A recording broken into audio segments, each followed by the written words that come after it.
Hello and welcome back to Ethics in Society. And this week we're going to look at modules 12a and b on Nietzsche and on eugenics, respectively.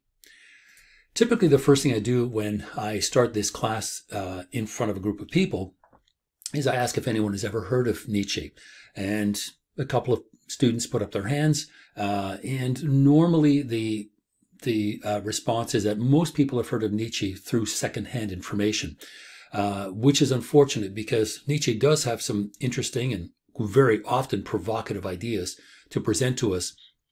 But this guilt by association, which is normally the way that people have heard of Nietzsche, we need to be very careful about that because that association is patently wrong. And you'll see for yourself when we look at the difference between slave morality and master morality. But do we dismiss Nietzsche outright just because of this alleged influence?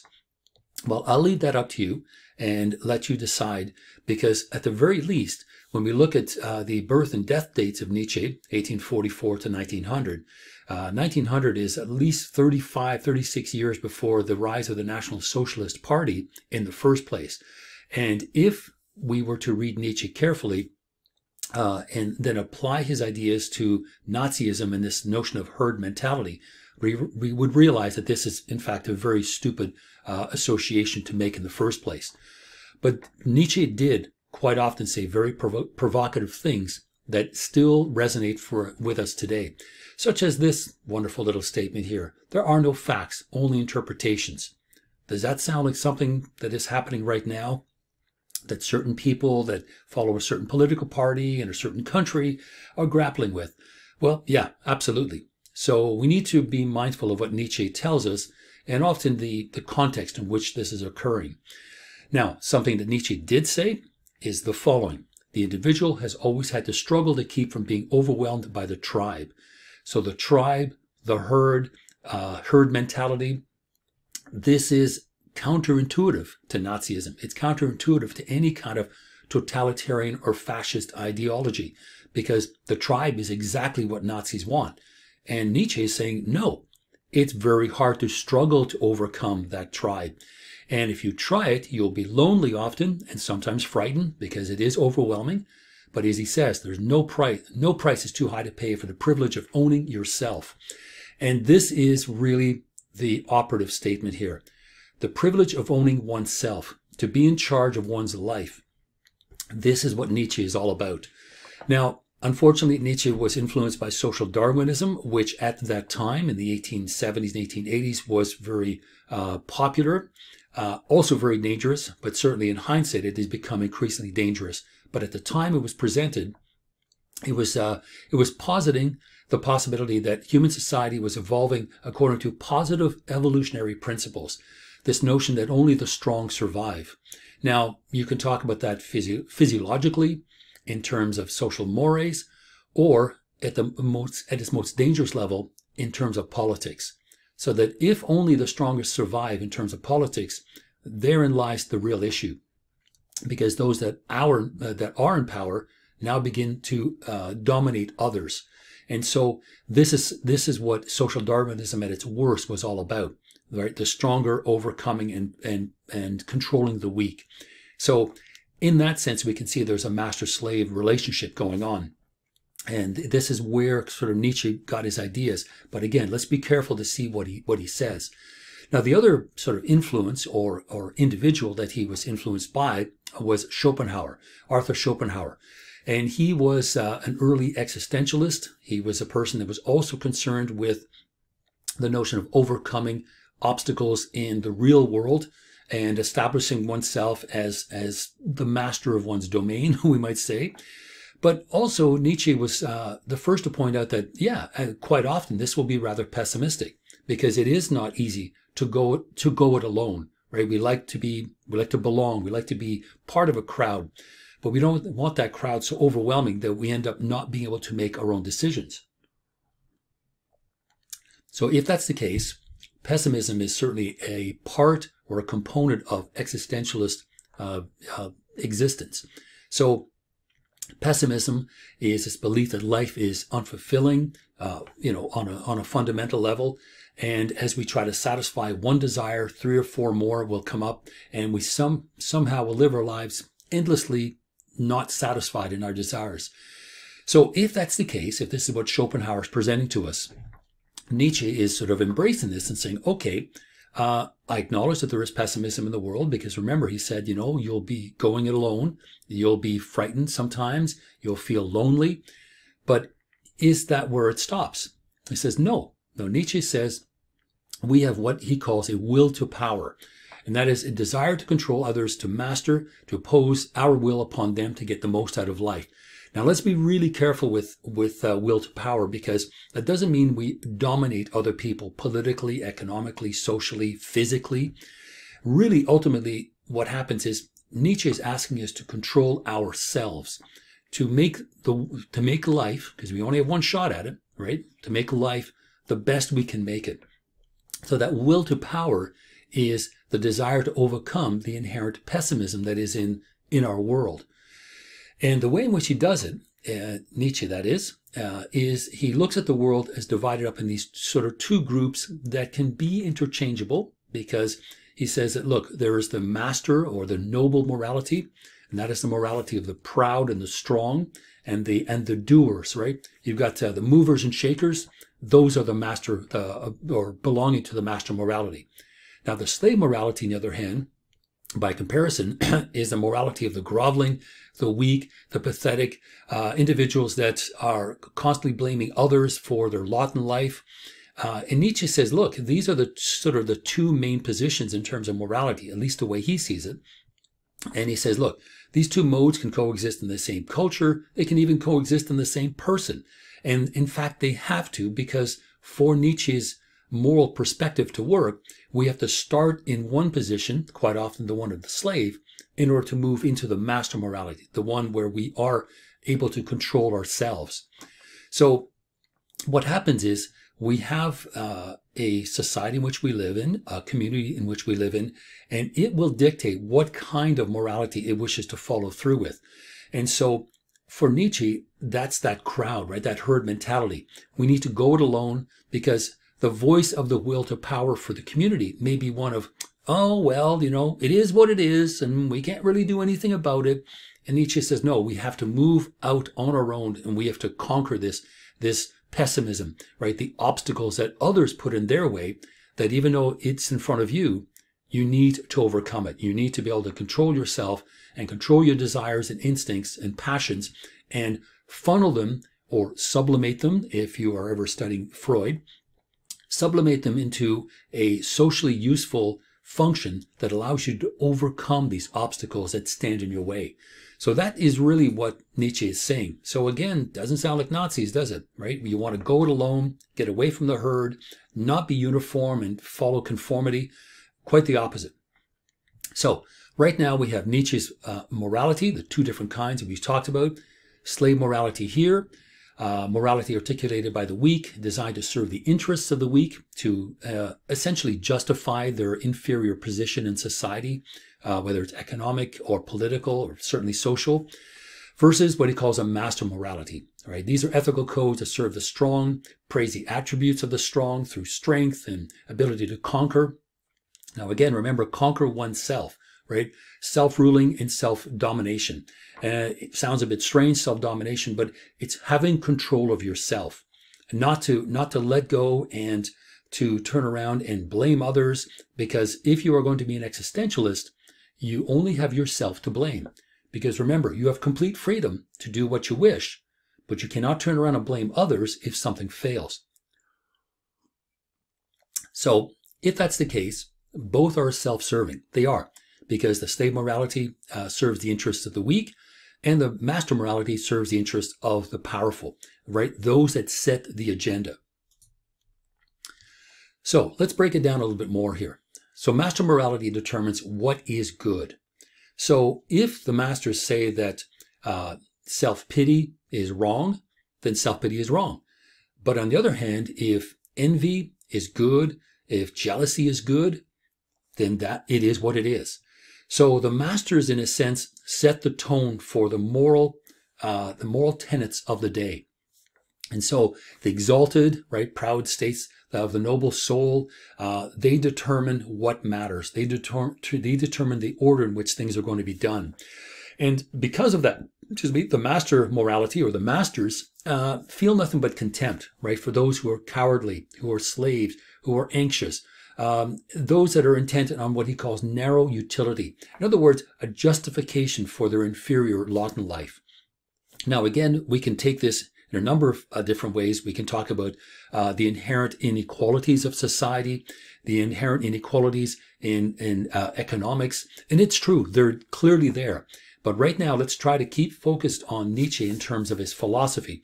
And it's not easy because there are times when Nietzsche will drive you crazy.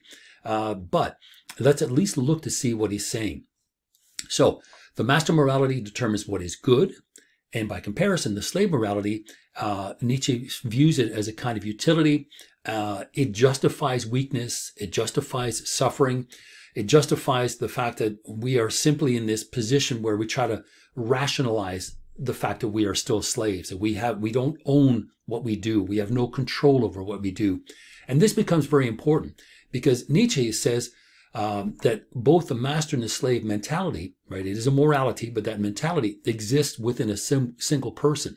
So if you read through Nietzsche, and especially read through Beyond Good and Evil, there is this sort of difficulty in pinning down exactly which morality Nietzsche ultimately believes in. Primarily the morality one, but he also has something powerful and positive to say about slave morality, because the slave morality also is busy creating society. So it's ambivalent, not problematic, but ambivalent. So let's get back to looking at Nietzsche and exactly how he's working through these ideas. So the ruling group, right, this would be the master morality. He calls them the truthful ones. And these individuals are usually in charge of political institutions. They are the ones that exalt one another. They are proud, and they're proud because they are able to take charge. And so the noble morality is the one that grasps that truth of what is occurring, what is going on. And whatever they do, guess what? Whatever they do is good in and of itself. Even if it is, if Nietzsche decides that lying at one point is a good thing, well, the truthful ones say lying is good. If it achieves that end, then it is good. But remember, others can do the same thing, right? Because not just some people are masters. The slaves are also trying to become masters. So be careful.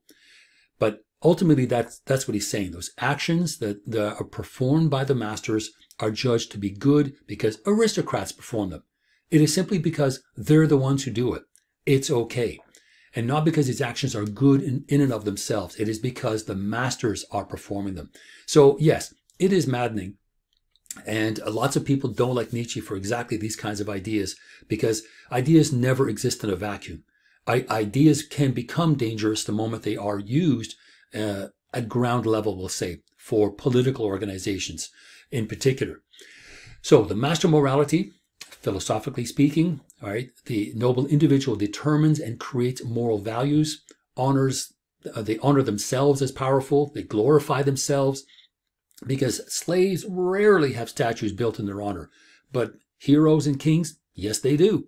So that is what Nietzsche means when the noble virtues of the master morality, we can see it at work. We see institutions built in their honor, statues, holidays, all kinds of ideas that are inherent in the master morality thought patterns, we can see at work because ultimately they call the shots. So if that's the case, then a master is proud of the fact that he or she is not made for pity. They're not selfless. They are in fact selfish. And one thing that does happen, and this is where the problem, the sort of the ambivalent part of Nietzsche's ideas reside, is the fact that the slave looks at the master and looks at these expressions of power, expressions of nobility, right? Statues and celebrations and so on to these great heroes. What happens is, and this is where Nietzsche says, when you have to be, when you're honest with yourself and you understand that you feel envy and jealousy, what happens is resentment. And resentment is that motor that drives that initial spark to move from that slave morality and at least aim towards the master morality. So resentment starts to build up in the common people because they are in fact powerless.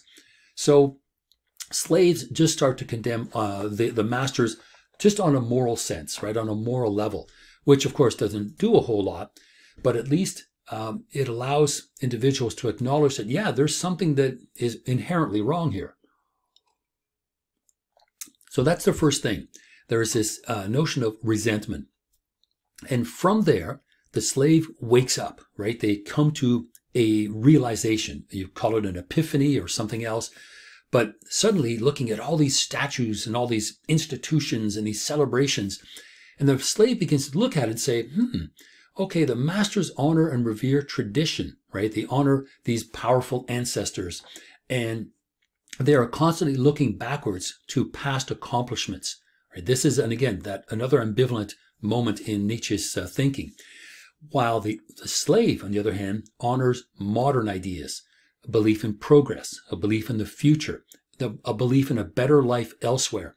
So this is what I mean when Nietzsche's ideas are presented in an intentionally, that's a mouthful, in an intentionally problematic and ambivalent kind of way, because he wants you to do the thinking.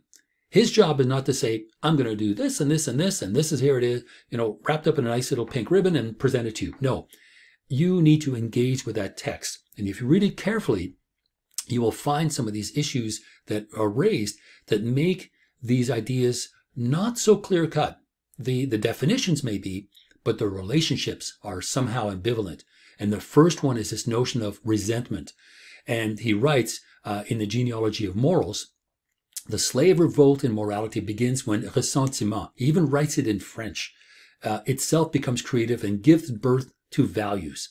So ressentiment, now why would he write it in French? Well, Nietzsche hated Germans. He hated his country because he thought they were just backwards and just practically Neanderthals, and they were the ones that were following herd mentalities. So how's that for predicting the future? Because that's exactly what ended up happening.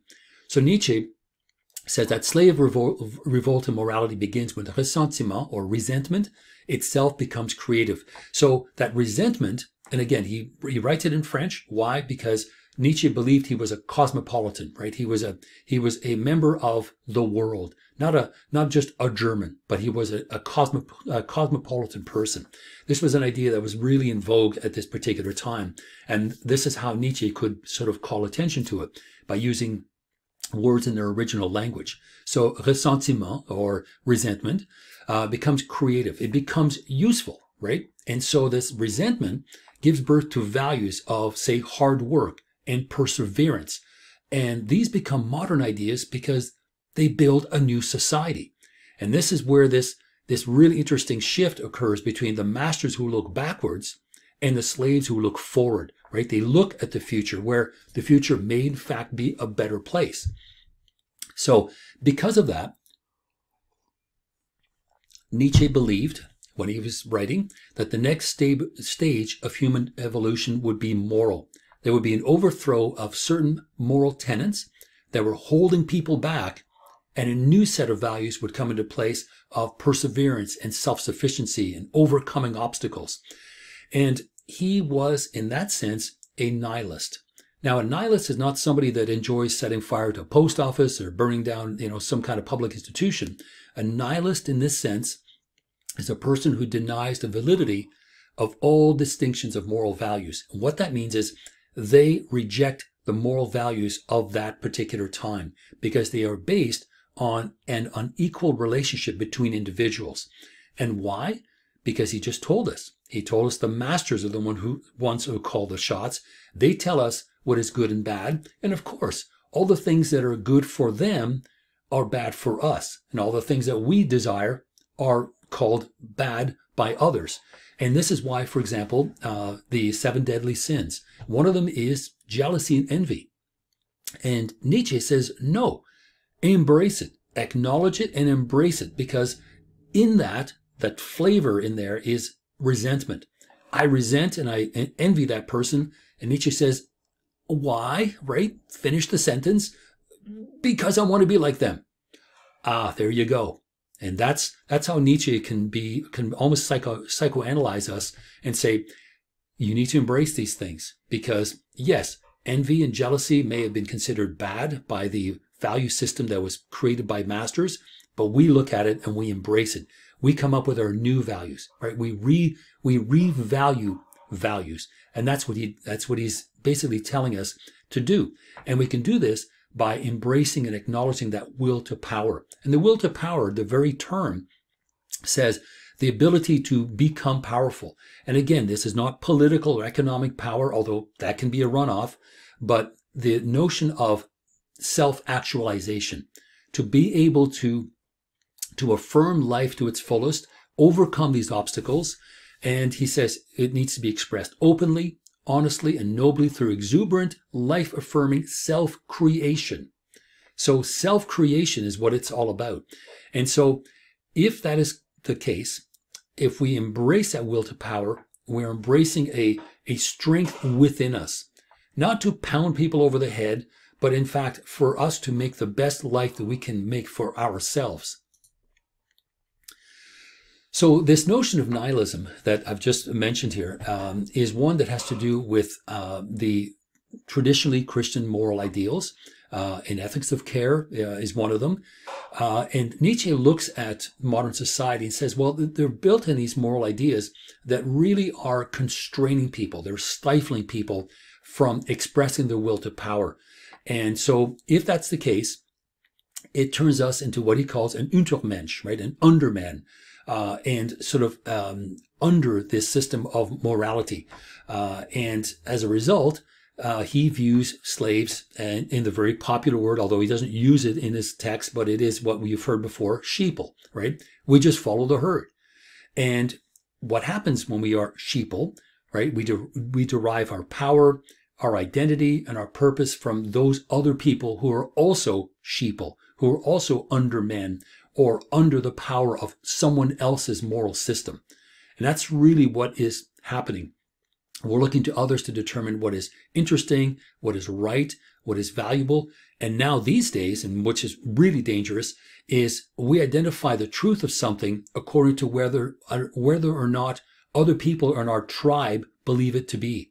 So all of a sudden now people are not thinking for themselves, which is exactly what Nietzsche is going, no, that's what you have to do. No, we're identifying with the crowd, right? We're identifying what is truthful because of my posse, my peeps, right? My herd. My herd says this, therefore I believe it. Not, do you believe it? No, my herd does. Identify with them, therefore identify with what they think. That, as you can imagine, is very dangerous. So slave morality is the morality, according to Nietzsche, of the violated, the oppressed, the suffering, the unfree. And it's true. This is the way that Nietzsche looks at these individuals. And there's really nothing good in violation and oppression and suffering and unfreedom. And what the slave needs to do is when they initially feel that resentment, they need to acknowledge what it really is. It's really bordering on envy and jealousy.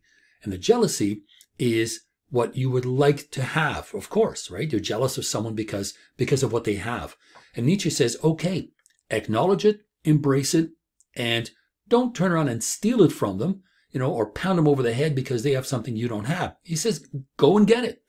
No one's stopping you, only yourself. So if we're thinking like a slave, right, we are going to perpetuate this slave morality where everyone is equal and helping others is valued, which is, again, not in itself a bad thing, because that's the ambivalence in Nietzsche's ideas, is on the one hand, these may become self-creating individuals on their way to becoming masters of their own domain, of their own life. But the residual is that they're creating a new society, a future society where there is going to be room for people to accept the fact that they can do something about their lives. And so the emphasis is on the success of the entire group and the society. That would be the slave morality, as opposed to the success of the noble individual. And sure, we have individuals that every once in a while can sort of rise to the top, but If you take my philosophy of law course, we talk about an American philosopher named John Rawls, who has a theory of justice. And he says, if you were to blindly say, okay, in my next life, I will allow myself to come back as anything. I could be a person of color, I could be trans, I could be a woman, I could be anything. And say, okay, are you willing to agree to that? And of course the answer is, well, no, of course not, because these people have got all kinds of obstacles. Exactly. And so Rawls is saying, until you acknowledge the fact that there are inequalities in society, you will not have a just society. Because if you could not predict what version of yourself you would be in a given society, then you're acknowledging that there are inequalities and we need to do something about it. So with the slave morality, everyone is essentially in the same boat, right? Of violation, oppression, and suffering. But at the same time, there is a level of social caring that needs to be looked at because it is still there. Nietzsche does describe that. And the socially caring view of the world limits our will to power. Yes, it does. Keeps us from evolving. Society may constrain us. But at the same time, that world is still being created where there is at least a society in which people can live. So in terms of pity, this is something that slaves may have, but certainly not masters. It is something that we use in order to ease our suffering. And for Nietzsche, no, that's not the way to go, right? Don't get caught up in self-pity. Acknowledge resentment. Acknowledge envy and jealousy. Because if that's the case, you are going to be able to move to the next stage and be able to say that, yes, you are someone who can take charge of your life. And you have to take that first step. So for Nietzsche, even though he's condemning slave morality, he's articulating it in such a way that he doesn't also explicitly endorse the slave morality either. He's showing the good and bad of both, but he is telling us self-overcoming is the movement from the slave to the master morality. But again, that master morality is not necessarily a powerful politician, although that's unfortunately the way it's been interpreted. And this is finally the last part that is kind of making these two positions ambivalent and not as clear cut. And he writes, okay, the noble man is not altogether free, right? Because they need the slaves in order to perpetuate that master position. And the slave is also not altogether ignorant because he or she feels resentment.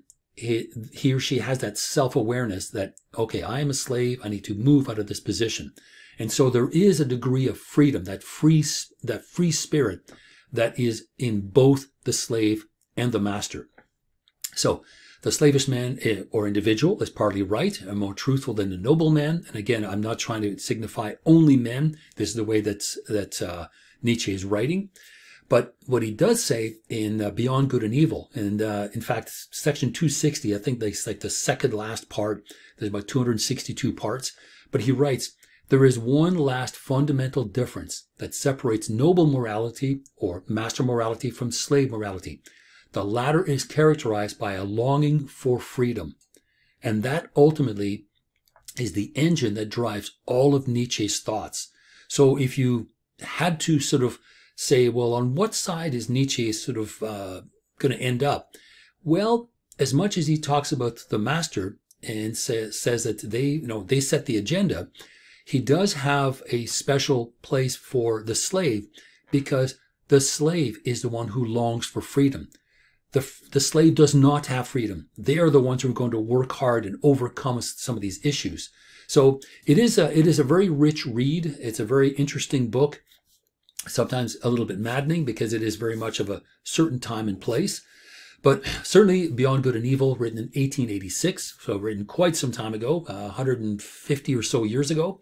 The idea of beyond good and evil is to go beyond these sort of rigid categories that we've looked at good and bad behavior. And this is what he's kind of done, right? He's made ambivalent these positions and says, okay, the master may have called the shots.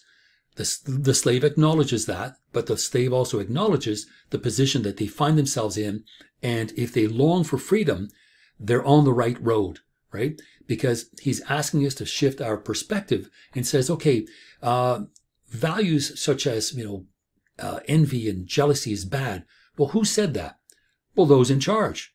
We don't want you to feel envy. We want you to feel awful thinking about jealousy and envy because, well, you're going to want to be like us. And the question becomes, who creates these values? Of course, the masters create the values and identify the things that might make or at least allow slaves to move out of their inferior position. Those values are negative, right? Those ideas are negative. There's a negative value associated to them. So if that's the case, that is where Nietzsche is able to sort of break down these ideas and say, okay, this is why they're written in this way, because those in power wish to remain in power and be the masters, and they definitely want us, slaves, to stay where we are. But we have self-consciousness. We have a longing for freedom. We identify who has created these values, and that becomes the first step to get out of this very slavish position. Okay, the clip isn't here, but I have it posted. And this was taken in November 19th, 2016. It seems like about 1,000 years ago. It feels like it because of the last 4 years of hell we've been through. And of course, the icing on the cake was the pandemic that was put on top of it. But in this clip, which I would like you to have a look at, Richard Spencer is president of the NPI. I forget what the hell it means, but it's an alt-right group. And Richard Spencer was its alt-right leader. Funny enough, we haven't heard a whole lot from him, have we? Because, well, presently he's terrified to even leave his apartment, and rightly so. And in this video, he's giving his closing remarks to his audience. Now, look at the date, November 19th. So November 3rd was the U.S. election in 2016. Trump won, and the end result, well, not the end result, the immediate result overnight practically is that all alt-right groups suddenly felt emboldened and empowered by his win. And what that meant was overt racism, overt sexism was perfectly fine. Misogyny was perfectly fine, and Trump was allowing it. Trump's win gave these people a green light to come out of to crawl out of the woodwork, right? To crawl out from under the shadows, under rocks where they belong, in order to start spewing their vile and their hatred. So what I'd like you to do is to pay really careful attention to the metaphors and the imagery that he uses in his speech. And I am going to ask you, does it sound familiar? And it should, because what Spencer is doing is using the language and the vocabulary and the ideas and the metaphors that belong to Nietzsche. And here is this horrible association between Nietzsche's notions of self-overcoming, the individual, right? Not the herd, the individual. And Spencer, of course, doesn't define that, but takes it and talks about the self-overcoming of the crowd, the self-overcoming of these alt-right groups who are going to assert themselves. So once you watch it, if you feel sick, yes, that's what I'm hoping that you're going to feel, because what is going on here is Nietzsche's being appropriated and revalued by these alt-right groups, because the language that Nietzsche uses is very helpful to them in order to assert their alleged domination. And there's a reason why they've been in the woodwork for so long, because these ideas are ridiculous and they're terrifying and they're scary. And the most recent election in 2020 has proven that the majority of Americans don't think this way. Now, even though Trump had 72 million votes, that in itself is terrifying, but he lost. He still lost. And now he's on to another, scribe about voter fraud and so on with zero evidence. But I would like you to watch this clip very carefully, because in 2016, that moment, that win by Trump and his vile hatred towards people of color and the disenfranchised and disempowered, the slaves, we'll call them, this was the beginning of a horrible 4 years that we are now hopefully going to see a glimmer of change. It's going to take a while, because remember, 72 million people voted for Trump. They're still out there. And what are we going to do with these people? What I want you to do is just listen to what Spencer says. Listen to that very Nietzschean vocabulary that he uses, because it's quite dangerous. Okay, so key points. Master morality is the morality of the proud and the strong. Slave morality, the morality of the weak and the groveling. Masters determine what is good. They come up with positive values versus negative values. And of course, needless to say, the negative values are the very things that slaves would wish to embrace in order to get themselves out of their inferior position. Masters feel contempt for those who are cowardly or anxious. The ruling group look at themselves as the truthful ones, the ones that set the agenda, the ones that call the shots, and they do. But the slave also is aware of that. They have self-awareness, and they have resentment, and that's what matters. So the noble type of man experiences him or herself, or a type of person, we should say, as determining values. Everything it knows is a part of its honor. It's really nothing less than self-glorification, which is why people like Trump wanted parades and they wanted, statues in his honor, and others think the same way. Masters are not made for pity, certainly self-pity. Morality is a kind of pity, is also not what they're looking for. But the powerful also revere age and tradition. They're looking backwards, right? These individuals are looking backwards, while the slaves are the ones that are presenting modern ideas, right? Believe in progress in the future.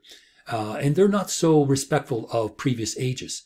And that eventually will be the downfall of the master race. So yes, slave morality of the violated, the oppressed, the suffering. There's a degree of pessimism that is there. But remember, Nietzsche acknowledged pessimism, but said, no, this is not a permanent obstacle. Pessimism is that awareness that things are not the way they should be. And this is what he's asking us to do. If that's the case, what are you going to do about it? You can't sit and grovel and whine and complain and bitch and, blame other people. Do something about it. And that's what that will to power is, to turn around and do something about your lot in life. And ultimately, that is what Nietzsche is saying. Did he join a political party? No. Was he a Nazi? No. Was he a big fan of German ideology? Absolutely not. Which is why he considered himself a cosmopolitan. He was a person of the world. And so these ideas have been appropriated by political parties, especially Nazis, and now, since 2016, by the alt-right. And it just goes to prove to you how stupid they are. Because they really haven't read Nietzsche, have they? Because if they had, they would have seen exactly what I've pointed out. That the slave has resentment.